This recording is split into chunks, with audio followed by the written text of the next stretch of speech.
Soon after my son was born, I began to reflect on a story I'd heard many years before.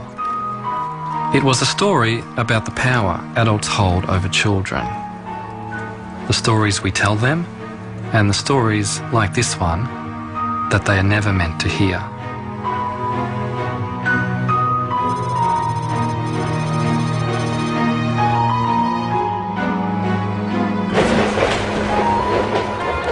The 6th of April 1966 started just like any other day in the city of Melbourne. Then something very strange appeared in the sky above the suburb of Westall. It hasn't been explained to this day. This boy come running in and say, Mr. Greenwood, there's these things in the sky, these things in the sky. We looked up and we just saw this saucer type thing taking off. It wasn't a plane, it wasn't a balloon, it was nothing like that. A lot of the kids took off towards where it seemed to go. All the students were just running all over the place, hysterical. Westall High School as a teaching situation ceased.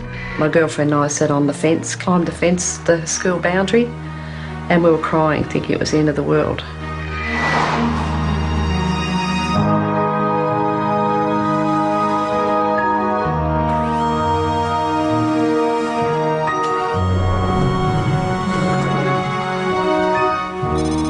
This is a mystery story that has, as its setting, a school, and most of the players were school children. They had this extraordinary experience, which they then tried to share with adults, and a lot of them had a lot of trouble doing that. They were disbelieved, almost stigmatised. I think, like a lot of other people, I just shut up about it because of the ridicule, and it was everybody. You know, you were a kid, you were making it up. So you just be quiet, and in your mind you just think, I know what I saw, and no one's ever going to shake me from that. I know what I saw. I really felt for them as people who had this incredible experience, and yet they haven't been able to make sense of it.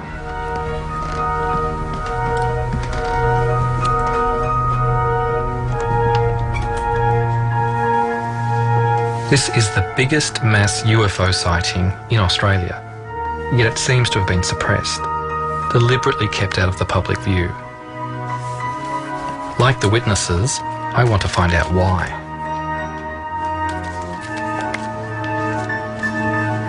Whatever material was created about this story has simply been buried.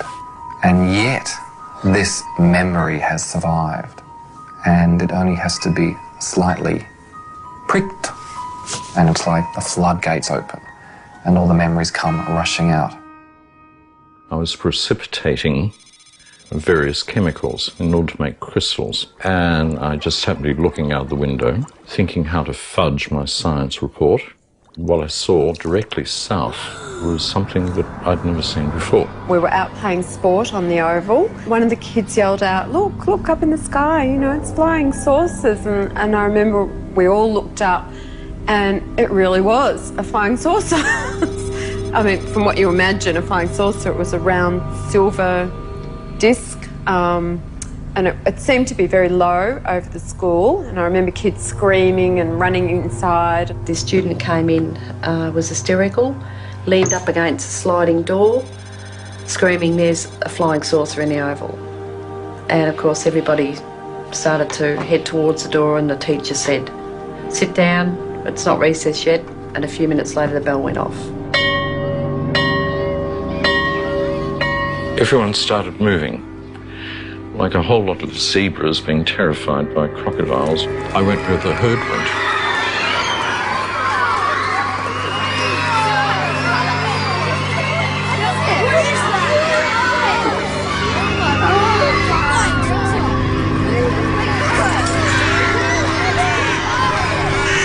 Barbara Robbins was the chemistry teacher at the time. And she just grabbed a camera and started clicking.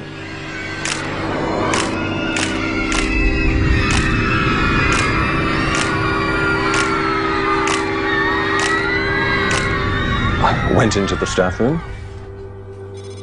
Because I knew I wouldn't have a chance to have a cup of tea any other time, I went to get a cup of tea. And then because I was a smoker, and this is something that has stayed with me for 42 years. Yes. I lit up a cigarette, and so I don't know how much I delayed before I went outside. Everyone just took off out into the oval. In time to see it lifting off from the oval. It was probably, I don't know, 50 feet or more in the air at that stage. I see Andrew Greenwood, the science teacher, coming towards me, and he said, "Did you see it? Did you see it?" And he pointed up in the air, and I said, "No, see what?" I have a very, very clear picture of him, and I remember almost exactly what he said. And he said it was up in the sky, it moved at incredible speeds, it hovered, it seemed to go away, and there seemed to be light planes. He thought Cessnas he thought they were actually checking it out from the Melbourne airport, and they were circling around it. Sort of stopped dead, and stopped dead in the air, and then it just sort of started descending straight down. And I'd say it got down about halfway up that gum tree or above the goalpost and sat there for a while, and then it just sort of lifted straight up and then just took straight off. This thing went down behind the trees, then it came up, and it was like it had become aware of these planes coming in, and it just went woof and just left them like they were standing still. And then it went across to an area called the Grange, which was a bit of a pine plantation behind the school.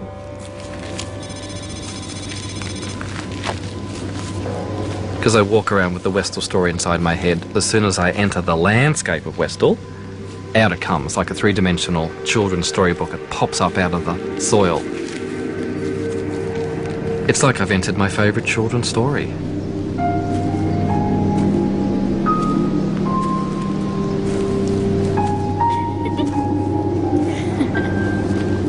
The Grange was a special place for Westall students. It's where they went on cross-country runs, but it's also where childhood games and hunting for lizards gave way to illicit smoking and steamy liaisons.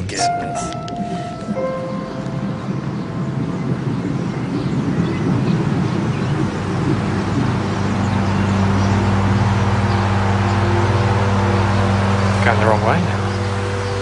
Let's be back here.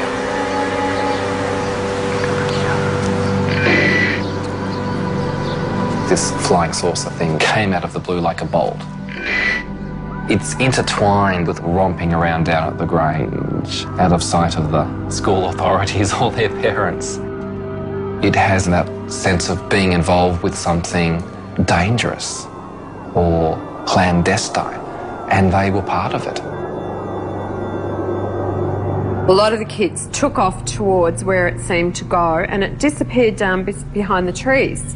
So we all got through this fence and ran towards where it had appeared to land. Tanya and I and this other girl, we were over the fence. Tanya was in the lead, and we ran towards where it was coming down. Tanya! I lost sight of Tanya. She was in front of me. A couple of girls got there faster than me. I was a bit slow, and they actually passed out. And apparently it did land, because when we got there, there was a great big round patch of like flattened yellow, almost burnt, although I'm a bit sketchy on that. I can't remember if it was really burnt or whether it was just flattened, but it was sort of yellow, and the grass was all flattened in a swirly sort of a pattern. Before I got there, the disc came back up again, so I stopped chasing it. We looked up and we just saw this saucer type thing taking off, and it seemed to turn side on and just disappear into thin air. And what about your friend Tanya? I believe she did see it on the ground. She did see it on the ground? So I was given to believe, yes. But I went back to school, and Tanya went back to school and basically had gone all to pieces. There was definitely an ambulance on the oval, and I was told that she'd been taken away in the ambulance, and that was the last time I ever saw her. Wow. She was just gone, and she never came back to school.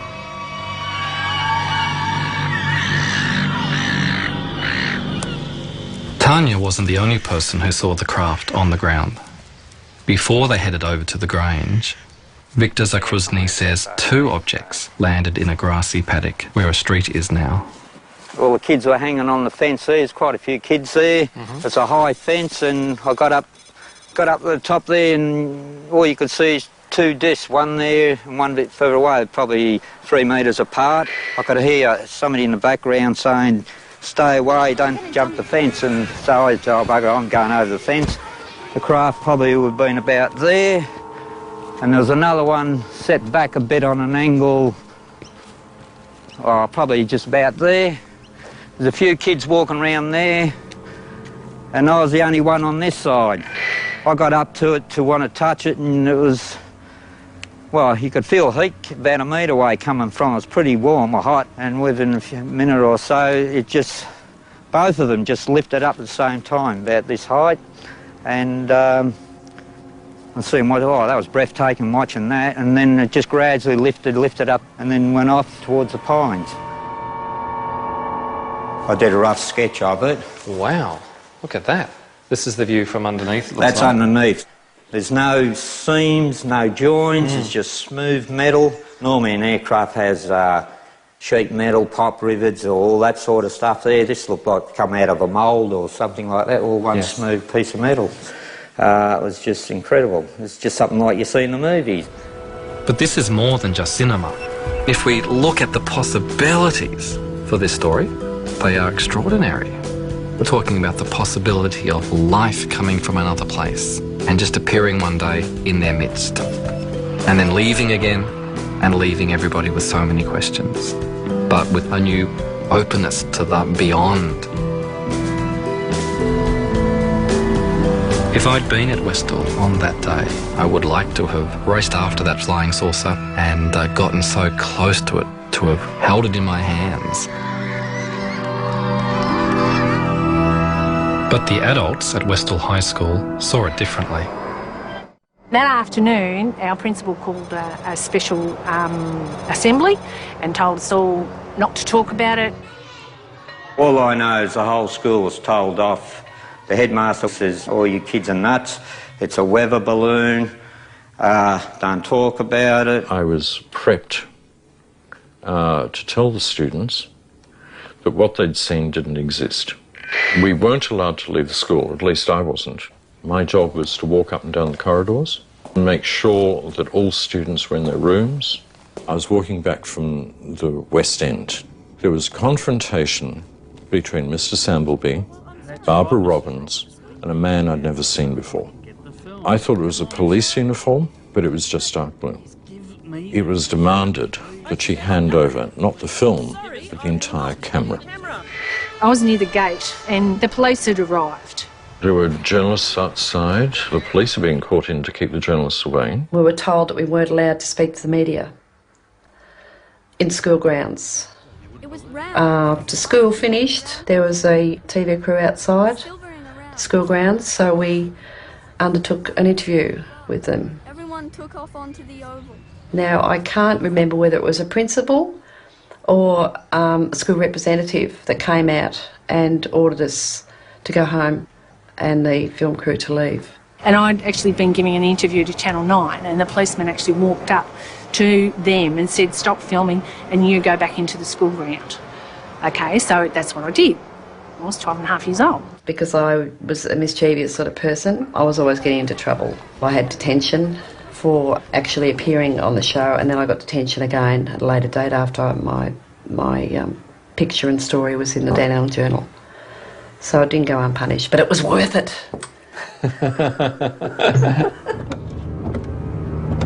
I now had 2 new leads to follow, Channel 9 and the Dandenong Journal.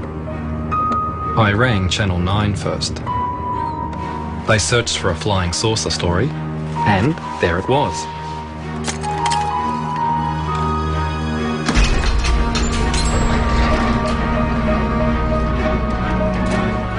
Now all I have to do is find the can with the matching number.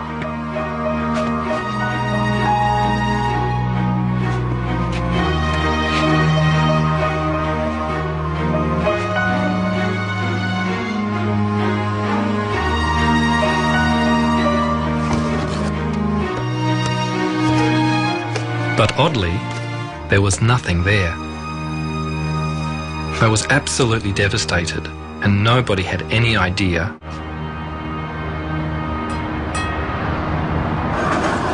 It's very frustrating But the good news is the Dandenong Journal does still exist, and I'm told it's here in the library.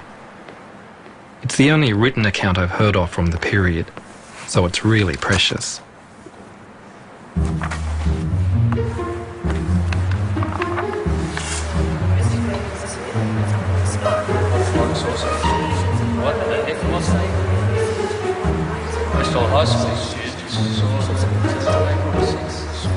Something obviously happened.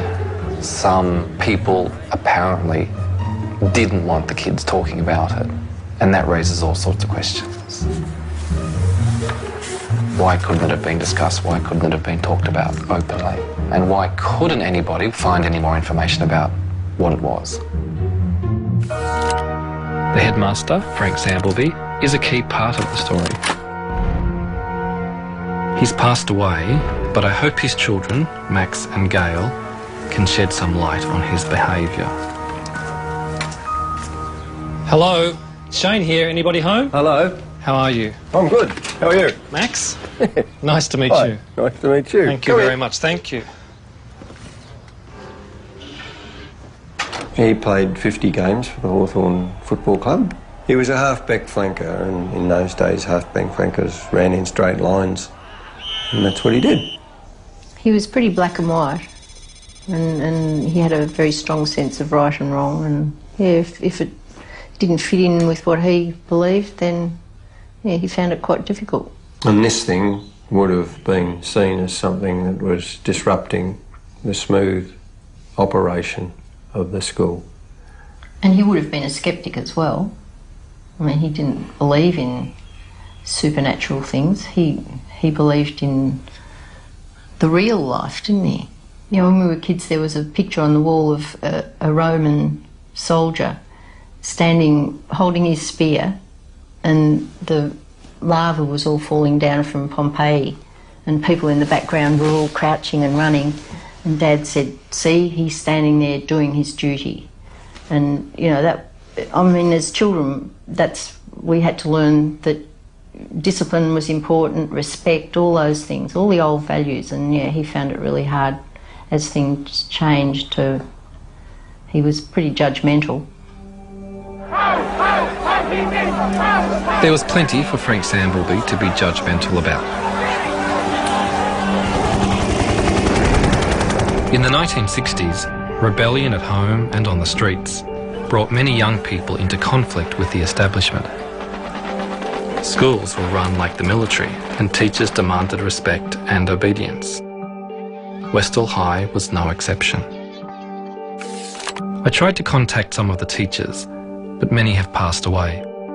As far as I know, only the science teacher, Andrew Greenwood, saw the object in the air. Although he's spoken with me privately, he refuses to go on the public record. Several teachers dismissed the whole thing as mass hysteria. The response left students feeling confused and conflicted.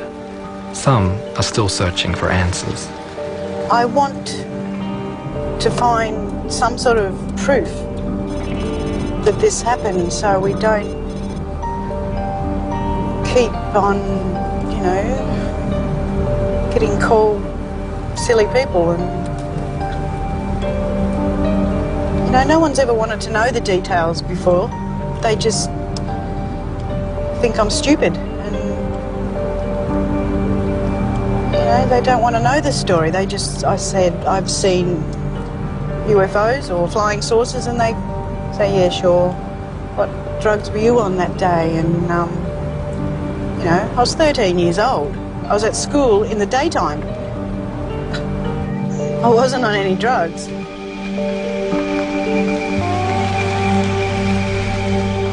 Slowly you start to drift. I'd like you to visualize the area that we've discussed before. You're in the classroom. You're with Mr. Greenwood, who was the teacher there. There's a little fella comes running around and says, there are flying saucers outside, flying saucers outside.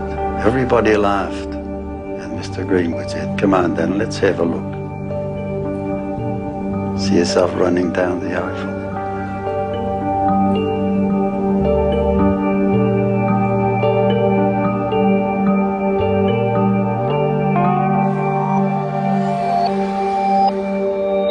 We're all affected by our experiences that aren't ever properly acknowledged or accepted. As a boy, I was living in a fairly unhappy home. My own father had died, so my mother had remarried and had given me a stepfather that I'd never asked for. I was quite powerless, and no one really seemed to understand what I was experiencing as a child. I never really had anyone talk to me about it. Just having it acknowledged that what I was going through was real, that would have been a start. 1, 2, 3. Even though I know it's true, the more I try to see it again, the harder it becomes, I think. I can see bodies, but I can't see people, faces, you know. Mm-hmm. But I can still see the trees and the... Yeah, and the things. It was... yeah. The feelings don't go away. They just get buried and they sort of fester a little bit.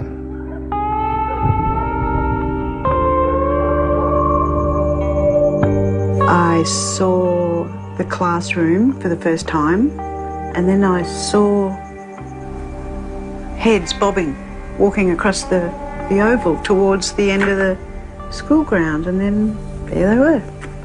Still not 100% clear, but I know what they are.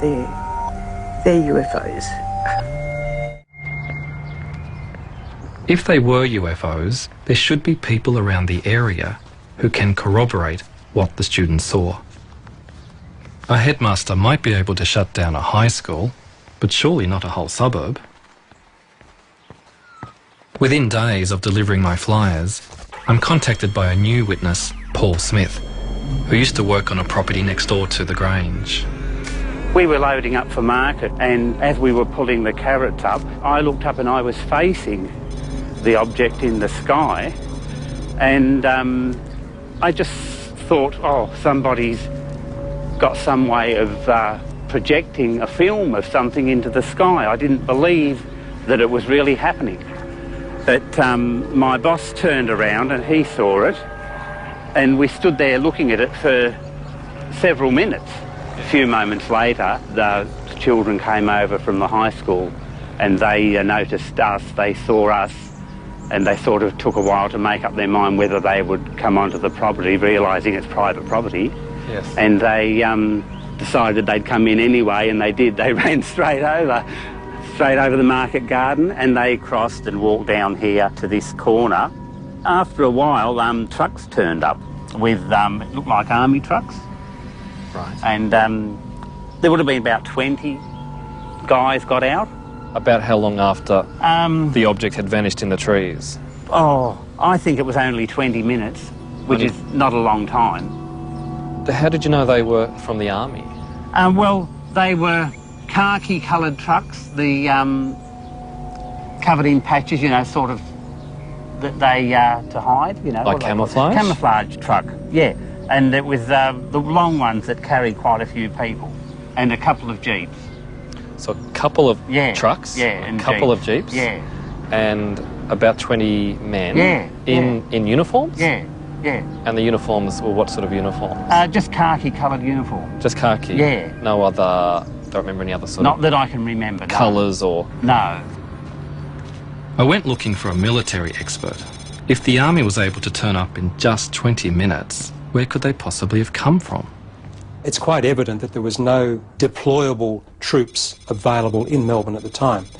The main units were all logistic, the supply battalions and so forth at places like Broadmeadows.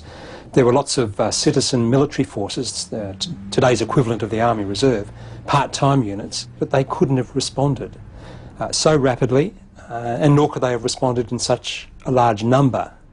I've come to the conclusion that the first people to respond to the incident at Westall would have been civilians of some sort, quasi-civilians, probably working for defence, and probably wearing the sort of work dress that civilians working for, say, the Department of Supply, say, the research and development establishments of the period, the sort of work dress that those personnel wore. I discovered that other people in uniform were seen in the area on the day of the sighting. Les Medju went to the Grange with his younger sister, but they saw what seemed to be a different unit. We hid behind this tree, but fortunately this tree, the branches came down to the ground. Here we are, crouched down on our knees, and we can only look every so often as this tractor came around. He was on guard duty. This was a farmer who has decided to help out. We observed 2 army trucks, 2 men in camouflage, and 2 men in blue uniforms. We better cover this area. And it appeared that a soldier was using a metal mine detector. He's walking around sweeping back and forth. Keep down. They'll see The next time I see them, they turned and they started kicking violently at the ground. The 2 officers decide then, time to come back. They come back to the truck and they were gone, and then we could enter the paddock. Les. We had no idea what we'd all walked into. We didn't know what those army men were doing, and all I can say, it was just, what is this? To have the army there and all the rest of it, it was something important. They certainly were not Australian, because Australians were not using camouflage uniforms in those days, in the mid-60s. Nor would they have been British. But the description of the uniforms certainly matches those worn by the United States Air Force in the mid-1960s. There were American military and intelligence personnel in Australia in 1966 as part of the Vietnam War effort. The Cold War between the USA and the Soviet Union was in full swing, extending across the world and even into outer space. We choose to go to the moon in this decade and do the other things, not because they are easy, but because they are hard. The space race between the superpowers fueled the public imagination at all levels. Flying saucers have invaded our planet. Washington, London, Paris.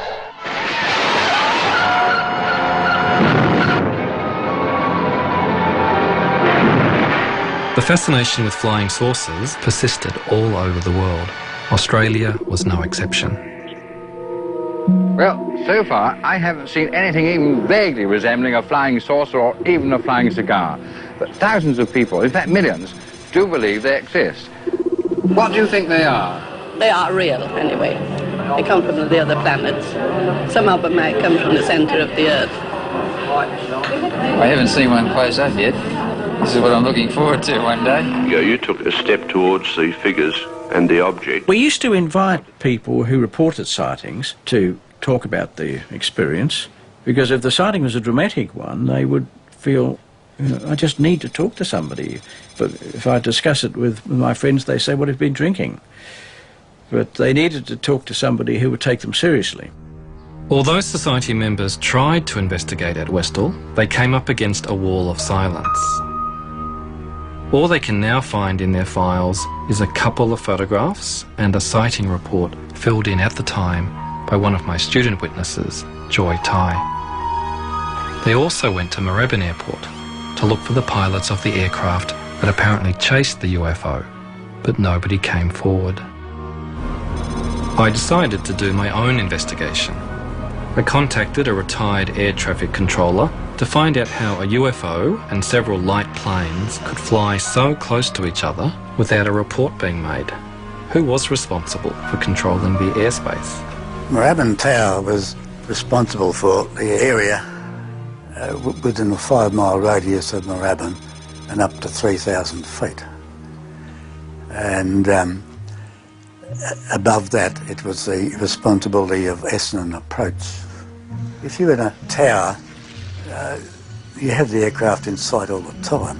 5 aircraft on the edge of the airspace, 5 by the way, in broad daylight, they should have been able to see. They may have found something that they thought shouldn't be made public and therefore hushed up. There is evidence that the American government wanted to stifle debate about UFOs. They set up a committee to objectively investigate UFOs. The government's most vocal critic was the top atmospheric scientist, Professor James MacDonald. Why has the government taken this attitude, in your opinion? As a result of the extremely heavy wave of sightings in 1952, the CIA and Air Force became so concerned over the sheer number of reports that were tying up American intelligence channels, that they wanted to get this signal out of the system, asked the Air Force, the CIA asked the Air Force for a debunking policy. The literal wording was to debunk the flying saucers, to decrease public interest in the UFOs.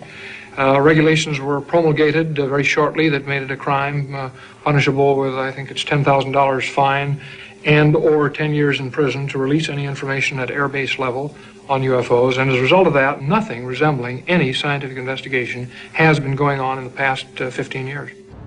In Australia, we followed the American policy of ridiculing UFOs, so I started searching for other sightings that might have happened around the same time as Westall. I discovered that 4 days before Westall, a witness took a photo from his backyard in Melbourne that matched descriptions of the object above Westall. Then, just 2 days before Westall, Ron Sullivan was driving in central Victoria when he noticed a strange light display in front of him. Got up towards it and holy moly, the whole thing lit up and the 10-foot area at the bottom sort of come up and met the top, and the headlights of the car was the biggest awesome thing I've ever seen. They just pulled to the right, as if they were magnetised. I could see all the trees on the right-hand side of the road lighting up, and I said, get out of this, Rod, and I pulled on the left. And I could feel the back left wheel spinning, and I got out of that.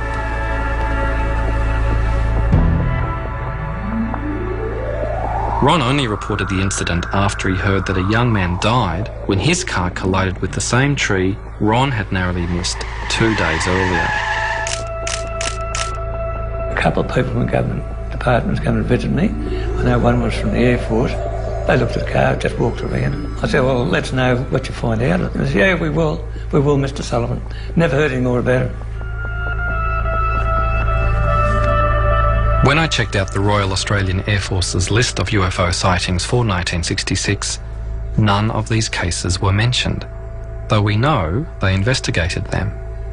It took 16 years for records to be made available to UFO researchers. They knew what I wanted to look for, and when I arrived, there was a body of files there that consisted of a couple of very large postal sacks. I kept requesting more and more files, and ultimately I got to a point where I examined a continuity of files that satisfied me that I was seeing a comprehensive picture of the RWF investigation at that time. I had a shopping list of things that I was focused on, and one of the key cases that I wanted to find out about was the Westall case. And surprising, with the rest of the shopping list I was fairly successful, but the Westall case, given that there seemed to be literally at least hundreds of people involved with it that had media attention at the time, there appeared to be evidence that there was a military investigation at the time, there was no Westall file. The disclosure team was between about 6 and 9 people over the years. As you can imagine, a 4 or 5 year project, as it turned out, needed quite a lot of effort.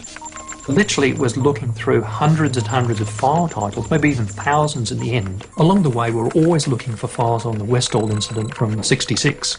We started off with the Air Force, but within the Department of Defence, we also checked out files belonging to the Air Board, unit files from Air Force bases, former Department of Civil Aviation, Air Safety Bureau, CSIRO, intelligence files, ASIO. But the net result is we found nothing in this mammoth volume of government documentation which would even begin to be a hint that there was something about Westall in the government files.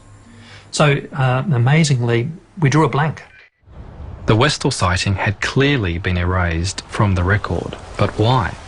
I hoped some publicity would draw former authorities out of the woodwork. I'm Shane. Channel 10, nice to meet you, Shane. Joy, is it Mark Howe from Channel 10? Nice to meet you. What we're really trying to get now is the people who are here as police, as soldiers, as scientists perhaps, looking close up at what was on the ground. Some closure, Joy. How would you get some closure on this? One thing that we would really like would be that someone either from the police or the military would come forward and say, yes, they were there.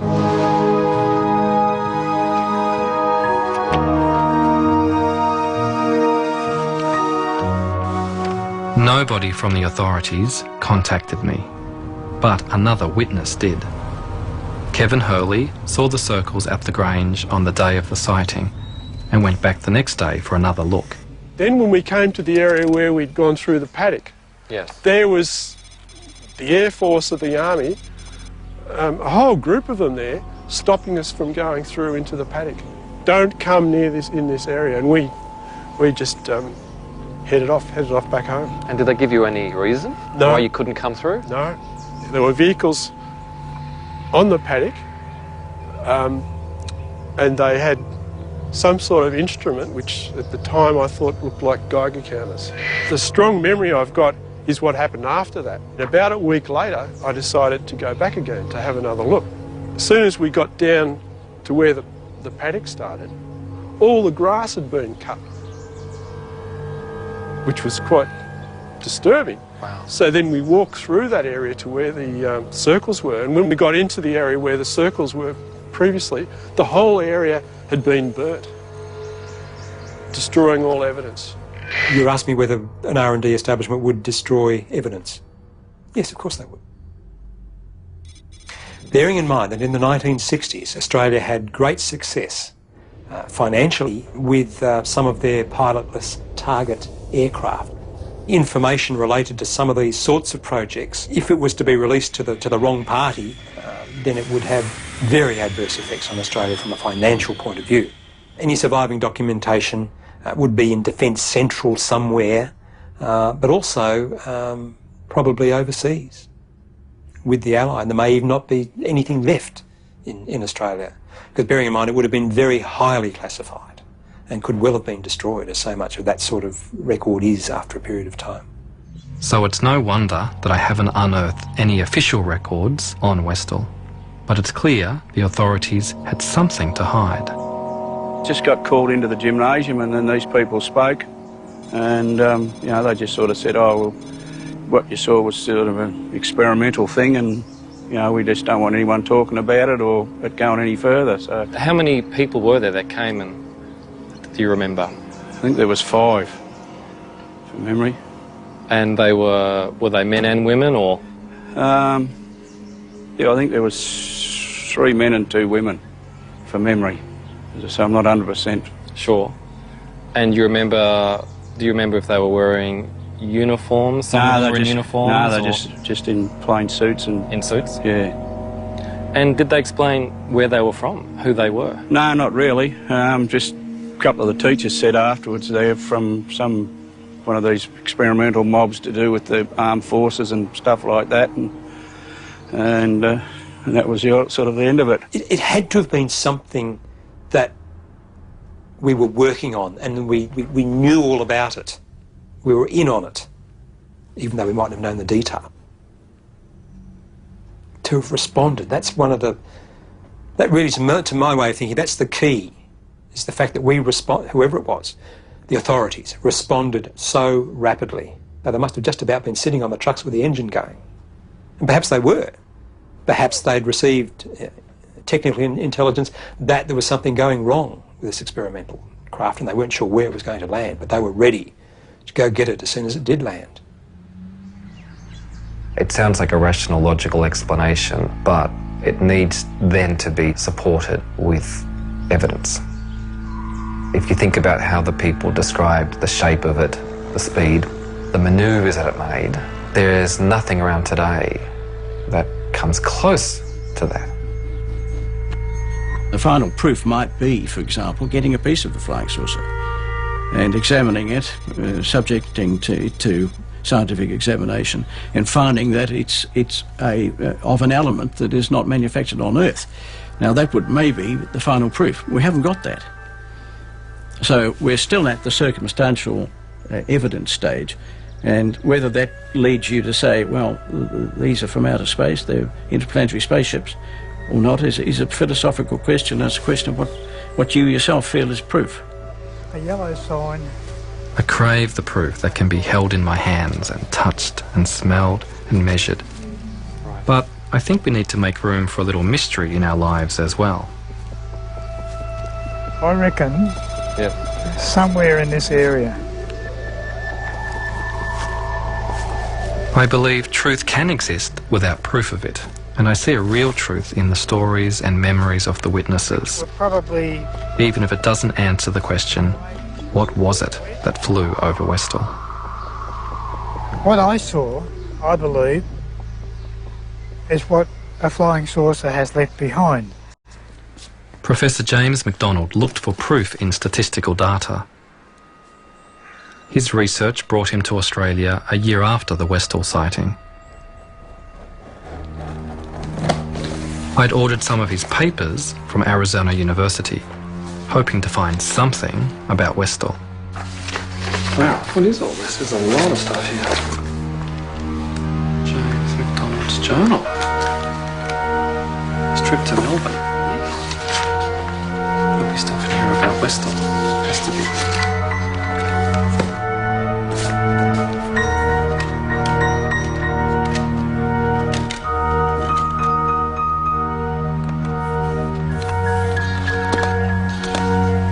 And recording next a discussion with Mr.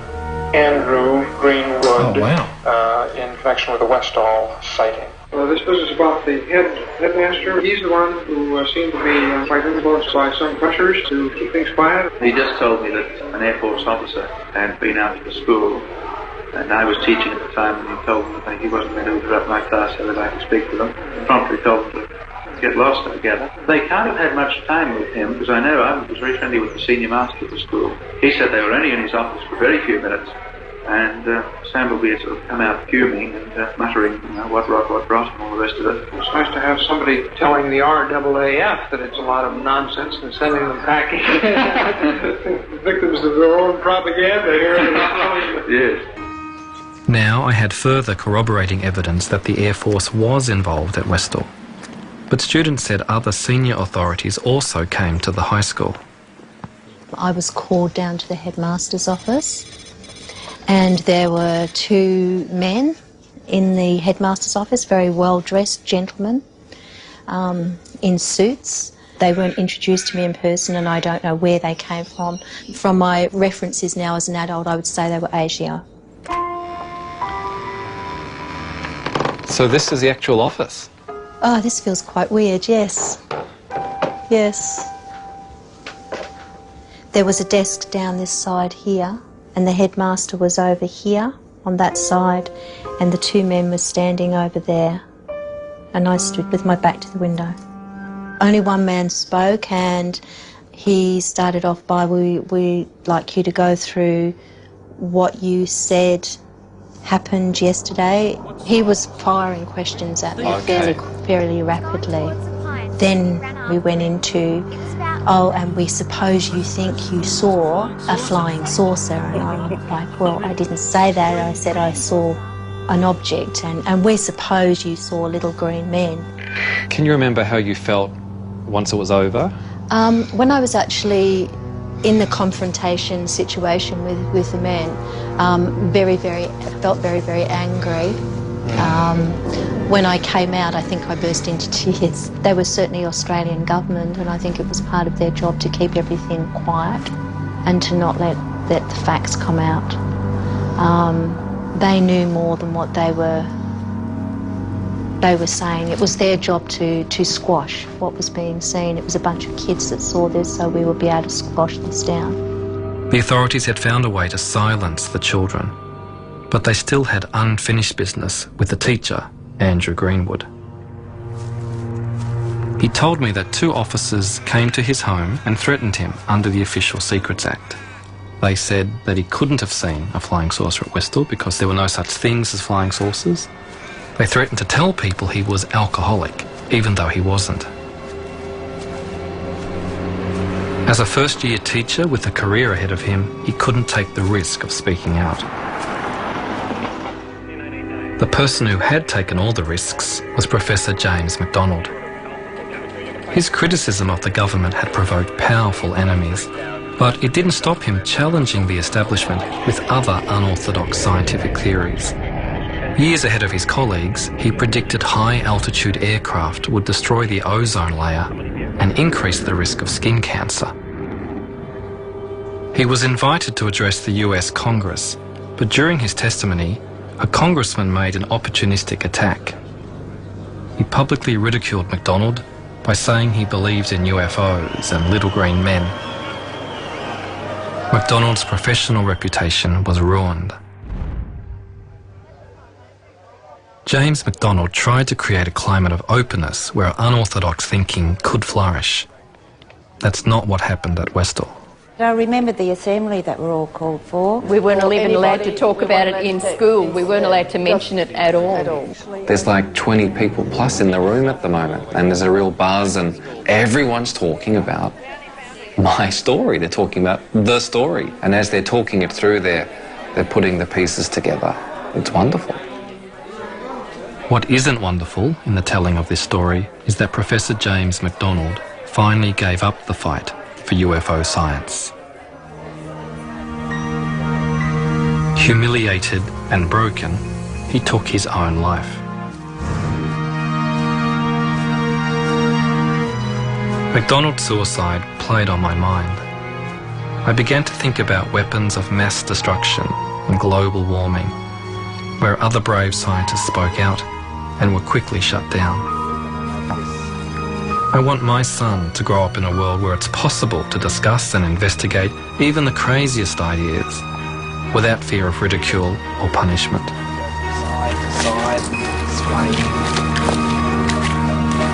That's fantastic. Was it something from another planet at Westall? It certainly flew as if it was. I'm left with the feeling that what people saw was what they said they saw. Something out of this world. All I knew was what I saw, and it definitely was not any aircraft of the day by any stretch of the imagination, and it certainly was not a weather balloon. It still would take me to my grave. What the hell was that? It was amazing, and something that I've never forgotten.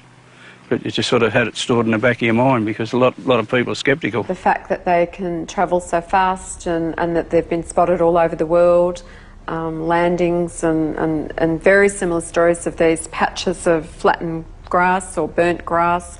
I personally believe that there is something going on somewhere else.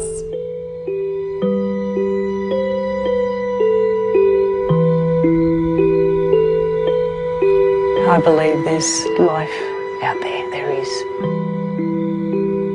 I don't know what they look like, but I'm not afraid of them.